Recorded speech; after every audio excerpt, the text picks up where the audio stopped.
Kami dari PTP, SBGTS, GSBI, PT Srindapin bersama 243 orang beserta keluarga mengucapkan terima kasih kepada pihak Ombudsman.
Banyak pekerja atau karyawan yang meminta itu gitu ya, atau bertanya gitu.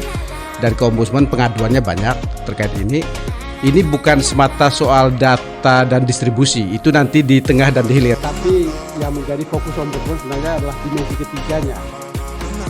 Sejauh mana kemudian kita menyiapkan bantalan sosial ekonomi penyangga yang paling tidak untuk jangka pendek agar kenaikan BBM tadi itu tidak terlalu kemudian memukul atau menggerus daya beli dari masyarakat ya, yang itu kemudian butuh suatu penyangga, suatu bantalan sosial ekonomi yang namanya bantuan sosial, bansos.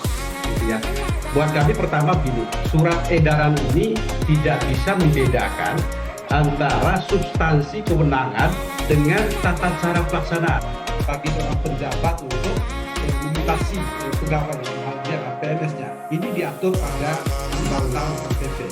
Nah, tata cara pelaksanaannya baru kemudian oleh Kemendagri.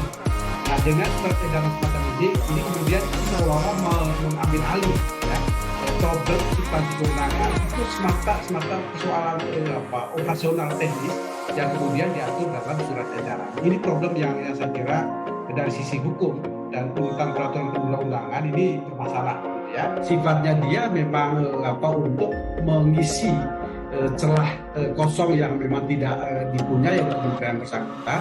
Akhirnya ukuran keberhasilan itulah sejauh mana kemudian pemakaian atau penggunaan jasa dari luar ini hanya sifatnya temporer, dan kemudian ada proses alih kemampuan, alih teknologi dan sebagainya yang itu menjadi kemampuan, apakah pengetahuan, apakah keahliannya itu terlembaga di Kementerian Pendidikan, dan pada akhirnya kita hanya akan menggunakan sumber.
Nah, soal tanggung jawab ini Mbak Eva ya, kami membagi tanggung jawab itu dalam bentuk atau dalam klasifikasi tiga jenis gitu ya. Pertama, tanggung jawab kinerja, kemudian kedua adalah tanggung jawab administratif, dan ketiga nanti mungkin akan diikuti dengan accountability atau tanggung jawab yang sifatnya hukum, mungkin mengarah ke pidana dan sebagainya.